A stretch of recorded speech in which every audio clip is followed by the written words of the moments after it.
Bonjour à tous mes wapis, je suis ravie de vous retrouver aujourd'hui pour une nouvelle vidéo, la vidéo de mon challenge, donc littéraire de l'année, le même challenge que je m'étais fixé l'année dernière, que j'ai en partie réussi. Voilà, il y a quelques livres que je n'ai pas lus, mais de manière générale, je suis contente de mon challenge puisque vous allez voir que, à part un que je remets là, je crois les avoir quasiment tous lus. Enfin voilà, j'ai fait un point mais à moi-même, en me disant ouais, c'était une bonne expérience, j'aimerais bien le refaire. C'est clairement un challenge qui me permet de sortir 12 livres de ma pile à lire actuelle dans l'année. Voilà, tout simplement, un challenge, vous lisez un livre par mois de votre pile à lire, vous n'avez absolument rien à acheter pour ce challenge, et c'est un challenge qui est adaptable parfaitement à tout ce que vous faites dans l'année, que ce soit les autres challenges littéraires, votre lecture en fonction de la saisonnalité puisque vous choisissez la catégorie pour le mois que vous voulez. Il n'y a aucune contrainte pour ce challenge et surtout il est adaptable à toutes vos activités parce que très facile à faire, un livre en un mois à chaque fois, donc 12 livres sur 12 mois. Et voilà, du coup c'est parti, je vous remets les petites catégories avec du coup ici le petit template que j'avais fait l'année dernière, que j'ai pas forcément modifié, les catégories n'ont pas changé et c'est exactement le même système. N'hésitez pas à le reprendre si vous souhaitez. En tout cas moi je me suis régalée l'année dernière à faire ce challenge et à me faire mes petites lectures obligatoires de l'année, toutes des lectures qui me font envie. Vous allez voir, à part une catégorie où c'est le but de sortir un livre de la pile à lire qui nous fait pas envie et de lui donner sa chance, enfin.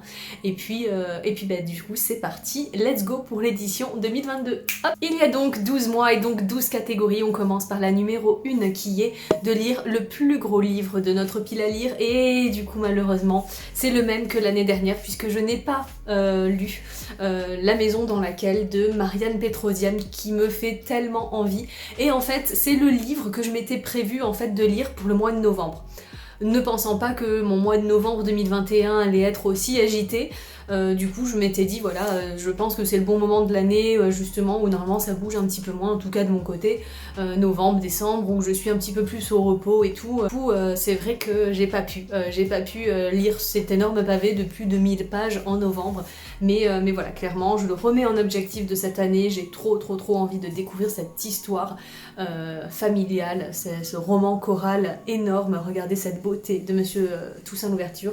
Encore, voilà, c'est fabuleux et j'ai trop hâte de lire ce livre dont il y a énormément de bons retours.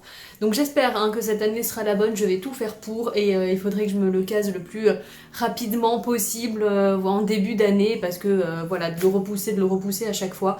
Je sais pas s'il y aura un bon moment pour me lancer dedans, parce que finalement toujours des imprévus et c'est la vie, donc voilà, il faut que je me lance dedans, et puis même si je mets un peu plus d'un mois à le lire, c'est pas grave, j'enchaînerai avec une lecture plus simple par la suite.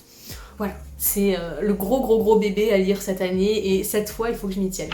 Ensuite du coup pour la deuxième catégorie, on enchaîne avec l'opposé, le plus petit livre de ma palle, qui est cette fois-ci celui-là, du coup le Aki Shimazaki Fukinoto, l'ombre du chardon, ce fameux petit livre que j'avais acheté sur un coup de tête en lisant simplement le petit résumé. J'avais pas du tout l'information que c'était un tome 4 d'une saga.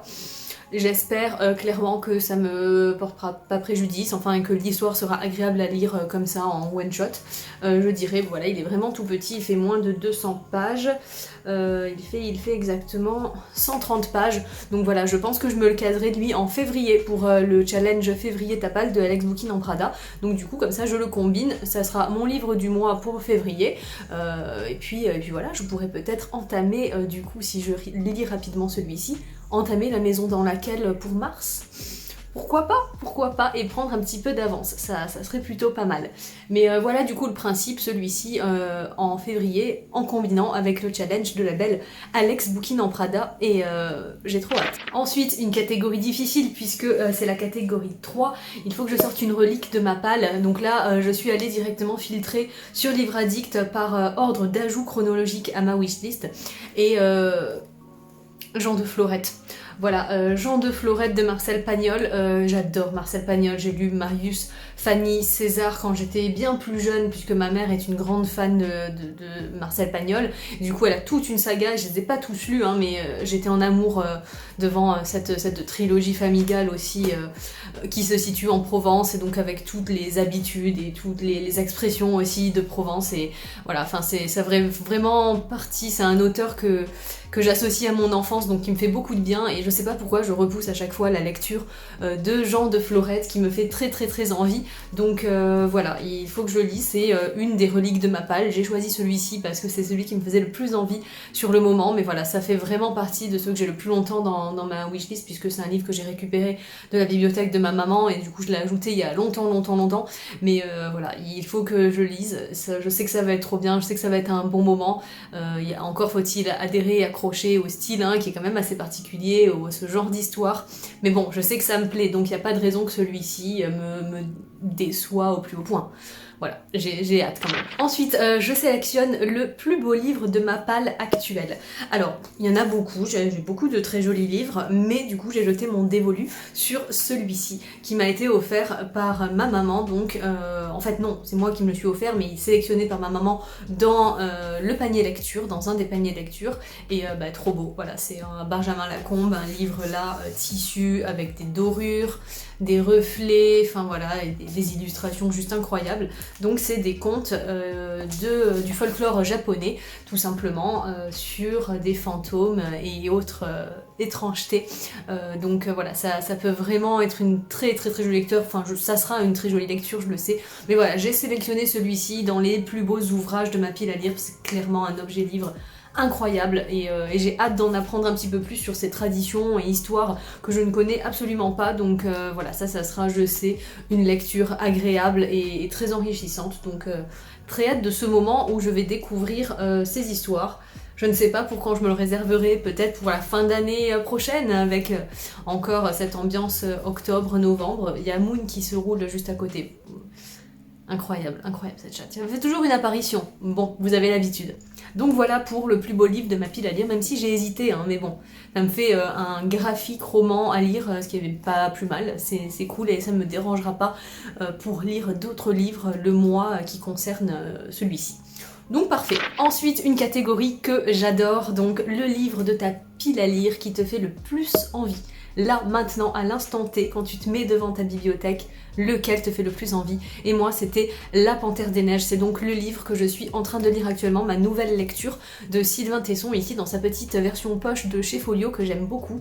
Et voilà, c'est un roman qui a eu le prix Renaudot, je ne sais plus en quelle année, 2019 je crois, et bon voilà, dont on a énormément parlé, qui a été adapté en album illustré également, et il y a aussi le documentaire qui est sorti ou qui va sortir, je sais plus trop au moment de faire la vidéo, mais j'ai trop hâte, et c'est pour ça aussi que je voulais le lire le plus rapidement possible, déjà pour découvrir cette plume de Sylvain Tesson qui est plus dans le roman, le récit de voyage en fait, et du coup c'est vrai qu'il y a une écriture assez folle, de la description incroyable, c'est magnifique, hein, c'est magnifique, on suit la traque en fait d'une panthère des neiges, non pas pour la traquer, pour la tuer, hein, mais bien pour l'observer dans son milieu naturel avec des photographes animaliers, et c'est juste incroyable parce que c'est une ode à la lenteur, à la traque, à la patience, et à l'observation de la nature, au respect de la nature dans toute sa splendeur.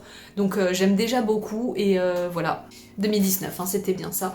Et voilà, du coup c'est ma lecture en cours, et j'avais très hâte de le sortir rapidement pour le découvrir, et découvrir la plume, l'auteur qui va, je pense, me donner envie de lire d'autres ouvrages de Sylvain Tesson, mais également pour voir ensuite l'adaptation du documentaire animalier et photographique qui a été produit par la suite. Donc voilà, de cette réelle expédition, hein, qui s'est vraiment passée. J'ai trop hâte, et c'est vraiment voilà, un domaine qui me plaît, qui m'intéresse, donc j'avais trop envie de le sortir, et je suis pas mécontente, je vais le terminer très rapidement.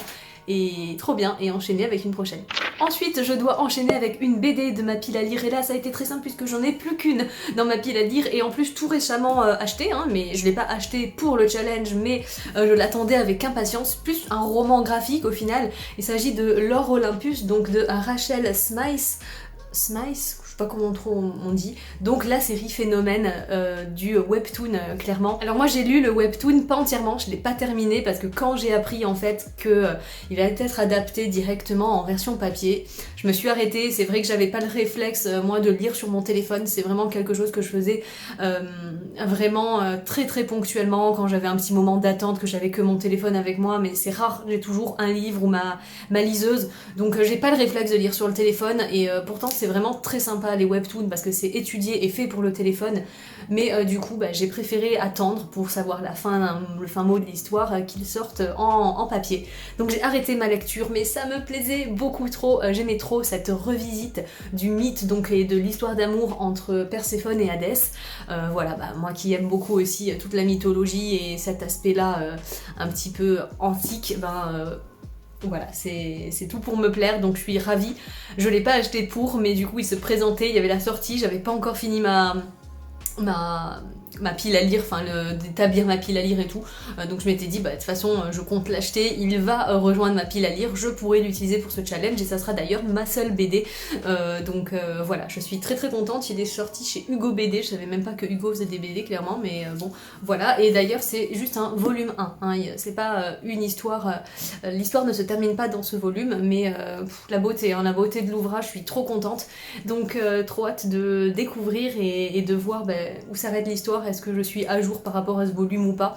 En tout cas ça sera un plaisir de le relire, de ce que j'ai pu lire et de découvrir la suite forcément. Ensuite la catégorie 7, c'est de lire un manga de ma pile à lire, et là sans surprise je veux lire Quartier lointain donc de Jiro Taniguchi dans ce magnifique intégral, mais regardez-moi ça, ça a été ma révélation en manga de l'année 2021.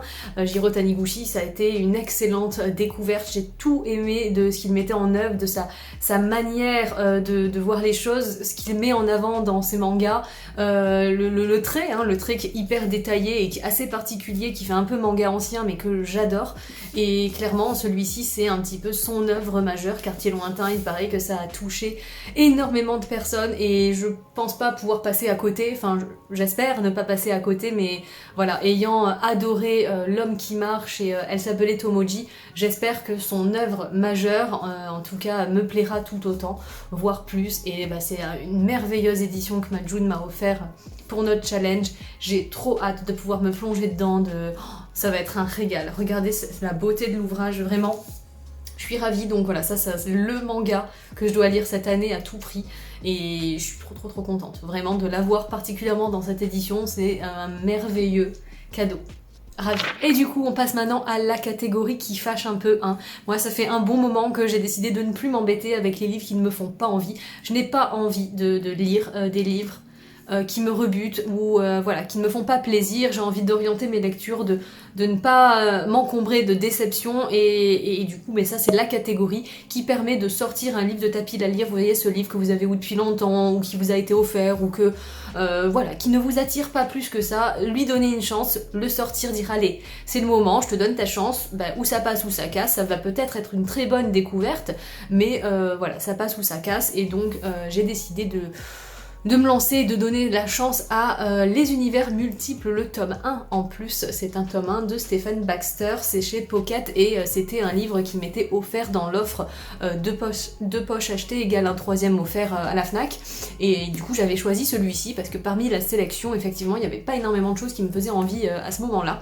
Donc j'avais choisi celui-ci parce que le thème scientifique, une histoire qui se passe autour de la NASA et tout, ça me plaît quand même plutôt bien, mais pour autant j'ai aucune attirance pour ce livre, donc il n'y a rien de spontané. J'ai du jour au lendemain là, à aucun moment je vais me dire allez tu entames celui-là, ça me fait trop envie, pas du tout.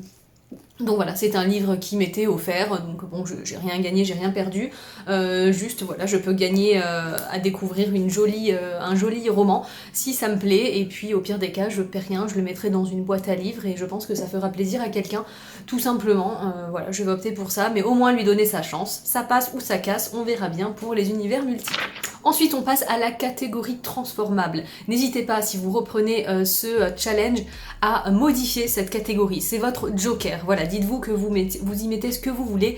Et j'ai d'ailleurs vu ma Clo, Mad Girl with a Book, qui a repris mon challenge cette année. Ça me fait trop plaisir, merci beaucoup. Et qui l'a transformé en fait en un livre de non-fiction, parce que la catégorie ne l'inspirait pas, ce que je peux totalement comprendre. Donc, on doit y suivre dans cette catégorie, on doit y lire, pardon, un ouvrage de poésie, de théâtre, ou voilà, quelque chose un petit peu d'onirique.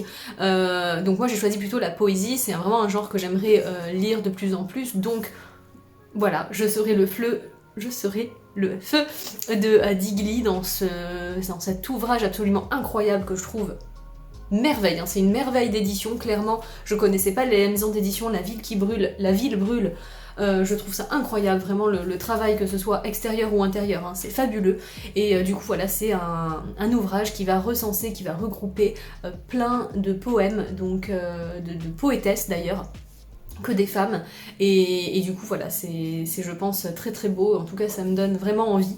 Mais n'hésitez pas, ou comme Claudia du coup, à y mettre un ouvrage de non-fiction par exemple, ou une histoire inspirée de faits réels par exemple, ou voilà, votre joker. Clairement, mettez-y ce que vous souhaitez, et du coup j'ai vraiment hâte. Celui-ci, je pense que je vais me le déguster sur tout le mois, vous voyez, agrémenter d'autres lectures, mais me lire de temps en temps des petits poèmes sur le mois où je choisirai de le lire, tout simplement. Donc vraiment très très hâte pour celui-ci. Ensuite on passe à une catégorie que j'adore, c'est le livre de ta pile à lire que tu as récemment acheté ou emprunté, donc un des derniers qui a rejoint ta pile à lire en réalité.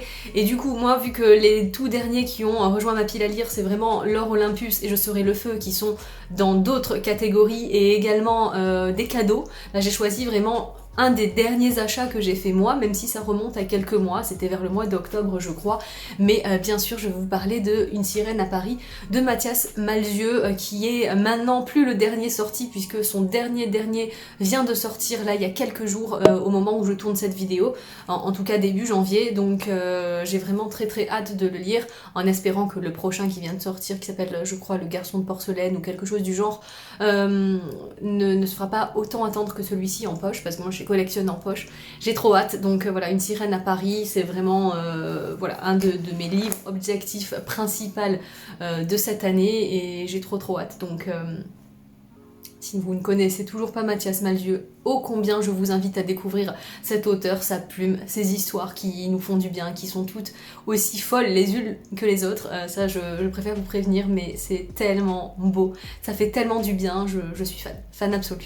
Ensuite, l'avant-dernière catégorie, c'est un classique de ta pile à lire, et là je vais vous renvoyer peut-être vers la vidéo de ma June qui avait fait une vidéo hyper intéressante sur qu'est-ce qu'un classique, et voilà, comment on peut aborder le terme de classique, pourquoi ce livre est devenu classique, ou comment établir et dire que celui-ci est un classique. Donc voilà, cette catégorie elle est un petit peu modifiable aussi, puisque je dirais plus par un classique, pas forcément un classique d'un autre temps, mais un livre un petit peu incontournable qui a fait ses preuves ou autre. Et voilà, je vous renvoie de toute façon vers la vidéo de June qui explique très bien qu'un classique pour quelqu'un peut ne pas l'être pour quelqu'un d'autre. Et enfin, c'est assez vaste, mais du coup, je dirais plutôt un incontournable pour cette catégorie, pardon. Et moi j'ai choisi donc de découvrir Barjavel, donc avec La Nuit des Temps, livre qui m'avait été offert par une de mes amies les plus chères, et que j'ai toujours pas pris le temps de découvrir, et pourtant c'est vraiment un de mes livres de ma pile à lire qui me fait le plus envie, au même titre que La Panthère des Neiges. Donc voilà, cette année ça sera la bonne, je vais absolument me plonger dans la plume de Barjavel, et qui est un auteur que j'ai très envie de découvrir, et notamment avec celui-ci qui est l'histoire d'une expédition scientifique, il me semble, en Antarctique, et il paraît que c'est absolument incroyable. Donc il y a une petite touche de fantastique il me semble, mais très faible, et voilà, apparemment c'est absolument sublime. C'est un livre qui revient souvent dans les livres préférés des personnes. Apparemment un livre qui a marqué beaucoup de personnes, donc voilà, cet aspect un petit peu culte, je voulais le faire ressortir dans cette catégorie, bien que ce soit pas un classique tel que Jane Eyre ou Orgueil et Préjugés ou tout autre, Les Misérables d'Hugo, admettons. Voilà, c'est un classique dans son genre aussi, et surtout un incontournable. Donc voilà, j'ai très hâte de découvrir Barjavel avec La Nuit des Temps pour moi. Et enfin, avant qu'il ne fasse complètement noir, on est pourtant que 14h de l'après-midi, mais enfin bon, c'est pas grave, il suffit que je vous présente du coup maintenant une suite de saga, voilà, donc minimum un tome 2, hein. Et donc j'ai décidé de lire le tome 3 de Lady Hélène, donc le tome 3 et le dernier tome de la saga, puisqu'il y en a un 3 et demi, mais qui reprend le tome 1 d'un autre point de vue plutôt, donc voilà, ça c'est le dernier de la saga. J'ai trop aimé le tome 1 et 2 qui ont tous les deux été des coups de cœur, hein. Je vous en ai déjà parlé à de nombreuses reprises sur la chaîne, donc voilà, objectif cette année, terminer les sagas. J'ai du mal avec les sagas, j'ai de plus en plus de mal avec les sagas, bien qu'une fois que je suis dans l'univers, j'aime, hein, mais j'ai beaucoup de mal toujours à aller vers les suites en fait, donc voilà, ici c'est le 3e et dernier tome, c'est l'occasion de clôturer une saga et je vais pas me faire prier clairement, j'ai vraiment très hâte de retrouver les personnages de Lady Hélène, de Lord Calston et toute la petite troupe qui tourne autour, ce monde un peu surnaturel avec des créatures démoniaques et voilà, toute une histoire imbriquée dans un contexte historique qui est très bien développé, très bien fait et un livre aussi très intelligent, une héroïne badass, moderne et qui ne se laisse pas marcher sur les pieds. Donc voilà, j'aime beaucoup cette saga, donc bah ouais, l'occasion de clôturer une très belle saga, une saga coup de cœur. Et c'est pas tous les jours que ça m'arrive, hein, donc ravie. Donc voilà, beaucoup de lectures et de belles lectures qui me font très envie pour cette année à lire, donc ponctuellement, un par mois de temps en temps, accompagné de toutes les autres lectures qui feront mon année 2022. J'espère en tout cas que cette sélection ne va pas me décevoir, que j'en lirai le plus possible, en tout cas comme j'ai pu le faire en 2021. Et puis en tout cas c'était un régal. N'hésitez pas à me dire également si vous connaissez ces livres, j'aime toujours avoir un petit peu vos retours si vous avez apprécié ou désapprécié d'ailleurs certains des ouvrages que je présente. Donc je vous dis à très vite, n'oubliez pas de garder bien en tête que les passions n'ont pas d'âge, lisez plus que de raison, et puis je vous fais à tous de gros bisous. Ciao tout le monde!